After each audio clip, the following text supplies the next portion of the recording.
The telegram arrived at 10 Downing Street just after noon. Winston Churchill stood in his study, cigar halfway to his lips, reading the same 3 lines over and over. Not because he didn't understand them, because understanding them and accepting them were 2 different things entirely. The votes had been counted. The results were final. And after leading Britain through 6 years of war, after standing alone against Nazi Germany when the rest of Europe had fallen, after delivering speeches that turned fear into fury and despair into defiance, after becoming the symbol of resistance itself, Winston Churchill had lost.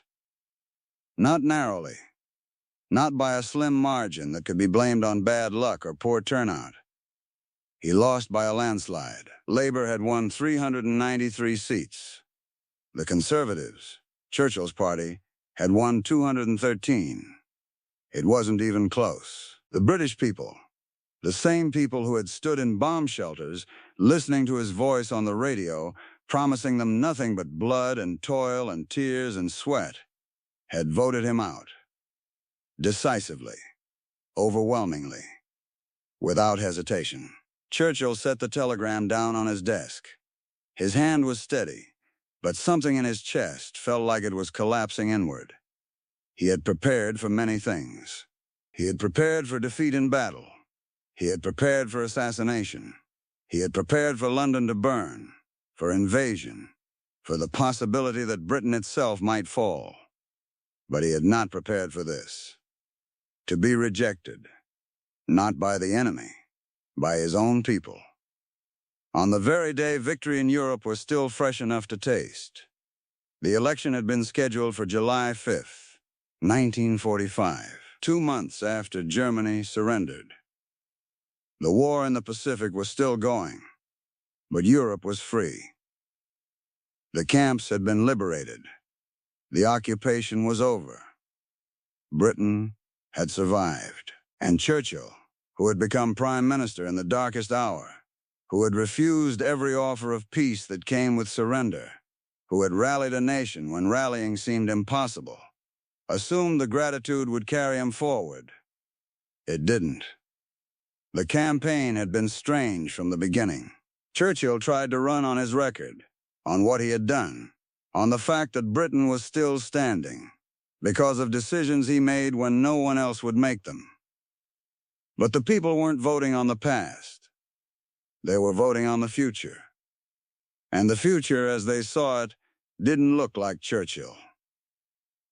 Labour promised homes, jobs, health care, a welfare state that would take care of the soldiers coming back from war, the families who had lost everything in the bombings, the workers who had kept the factories running while their children slept in subway tunnels.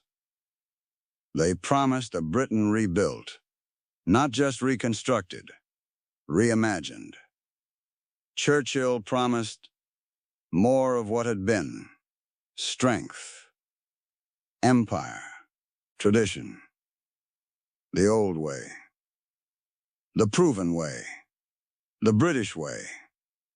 And the British people, exhausted and grieving and tired of being strong, chose something else. The results came in on July 26th. Churchill had spent the day at his country estate, Chartwell, trying not to think about it, trying to paint, trying to read, trying to pretend that the outcome didn't matter, that he had done his job and the rest was out of his hands. But when the numbers started arriving, when it became clear that seat after seat was going to Labour, that constituencies that had been conservative for generations were flipping, that the wave wasn't just big but unstoppable, he stopped pretending. His wife Clementine sat with him. She didn't say much. She didn't need to. They had been married long enough that silence carried meaning. And the meaning now was simple. It was over. Churchill had been prime minister for 5 years. 5 years of war. 5 years of impossible choices. 5 years of signing orders that sent young men to die, of authorizing bombings that killed civilians, of making alliances with people he despised because the alternative was losing everything. 5 years of carrying a weight so heavy that most men would have collapsed under it in the first month. And now, with the weight finally lifting, with the war finally won, the people were telling him they didn't need him anymore. Someone on his staff, trying to comfort him, said it wasn't personal. It was just politics. The country wanted change. It didn't mean they didn't appreciate what he had done. Churchill looked at the man for a long moment, and then said, very quietly, "They have every right to kick me out. That is democracy.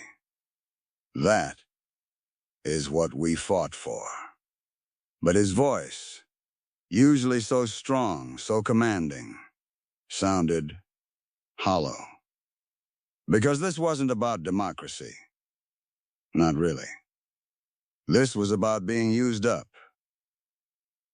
About being necessary in crisis and expendable in peace. About pouring everything you had into saving something, and then being told, politely but firmly, that your services were no longer required. The next morning, Churchill went to Buckingham Palace. Protocol required it. He had to formally resign, to tell King George VI that he could no longer command the confidence of the House of Commons, that Labour would be forming a new government, that someone else would be moving into 10 Downing Street. The king didn't want to accept it. Churchill could see that. George VI had relied on him, trusted him, needed him during the worst years of the war. They had met every week, sometimes more, talking through strategy, through fears, through the impossible decisions that came with leading a nation under siege. And now, because of an election, because of votes cast by people who had every right to cast them, that partnership was ending. The king offered Churchill a dukedom, a title, a position in the House of Lords, a way to stay relevant, to keep contributing, to not disappear entirely. Churchill refused, not out of pride, out of exhaustion. He didn't want a consolation prize. He didn't want to be honored for something he hadn't finished. Because in his mind, the job wasn't done. Japan hadn't surrendered yet. Europe was in ruins. The Soviet Union, the ally he had never trusted, was already carving up Eastern Europe. There was still so much work to do, and he was being told to step aside. He left the palace and returned to Chartwell. The press was waiting. Photographers, journalists, people who wanted a statement, a reaction, some indication of how he felt. Churchill gave them nothing. He walked past the cameras without a word, got into his car, and disappeared. For weeks, he barely spoke. He painted. He read. He walked the grounds of his estate. Clementine watched him carefully, worried. She had seen him depressed before. Churchill's darkness, what he called his black dog, was something he carried his whole life. But this was different. This wasn't the chemical imbalance of depression. This was grief. The grief of being discarded. His friends tried to reach out. Politicians, military leaders, people who had worked with him, who respected him, who wanted him to know that the election didn't diminish what he had accomplished. But Churchill didn't want reassurance. He wanted to understand. He needed to know why. Why had they rejected him? What had he done wrong? What could he have said differently? Was it the campaign? Was it his age? Was it something deeper? Something about who he was? Something that made him fit for war but unfit for peace? There were no answers. Just theories. Just guesses. Just the cold reality that the people had voted. And the vote was final.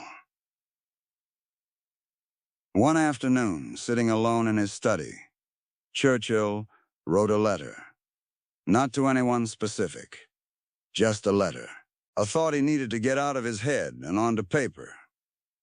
He wrote about duty, about service, about the difference between what people need and what they want.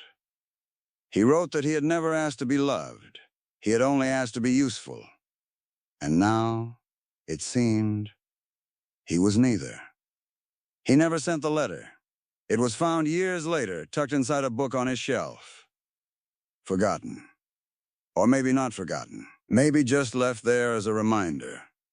A marker of a moment, when everything he thought he understood about leadership and loyalty and sacrifice turned out to be incomplete. Because the lesson, the one Churchill learned in the summer of 1945, was brutal in its simplicity. You can save a nation and still be expendable. You can give everything and still be replaced. You can be the right person at the right time and still be the wrong person the moment the time changes. Across Britain, people moved on quickly. The new government took office. Clement Attlee, the Labour leader, became Prime Minister. He was quiet, unassuming, efficient. The opposite of Churchill in almost every way. And the country, exhausted from years of Churchill's intensity, his dramatics, his relentless energy, seemed relieved. The newspapers that had praised Churchill during the war now praised Attlee. The same editors who had printed Churchill's speeches on the front page now ran stories about Labour's bold new vision. The transition was seamless, polite, professional. And Churchill, watching from Chartwell, saw it all happen without him. But Britain didn't forget. Not entirely. Not forever. Because in the years that followed, as the euphoria of victory faded and the reality of rebuilding set in, people started to remember. Not what Churchill had promised, what he had done. The speeches that kept them going when surrender seemed rational. The refusal to negotiate when negotiation would have been easier. The stubbornness that looked like arrogance until it turned into survival. By 1951, 6 years after his defeat, the mood had shifted. The country had changed. The world had changed. The Cold War was beginning. The Soviet Union, the ally Churchill had warned about even during the war, was now the enemy. And suddenly, the man who had been too old, too warlike, too stuck in the past, started to look necessary again. Churchill ran again. He was 76 years old. He had health problems. He had hearing problems. He had every reason to stay retired, to enjoy whatever time he had left, to let someone younger take the burden. But he ran. And this time he won. Not by a landslide, not with overwhelming support, but he won. And he became Prime Minister again. Older, slower, less certain, but still there, still standing. He served for 4 more years. They weren't his best years. He wasn't the leader he had been during the war. He couldn't be. The world didn't need that version of him anymore.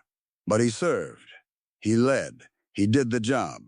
And when he finally retired in 1955, at the age of 80, he did so on his own terms. But he never forgot 1945. He never forgot walking out of Buckingham Palace knowing that the people he had fought for had chosen someone else. He never forgot the silence of Chartwell in those first weeks after the election. He never forgot the feeling of being necessary, and then, suddenly, not. And in his later years, when people asked him about it, when historians wanted to know how it felt to lose after victory, he gave different answers at different times. Sometimes he was philosophical.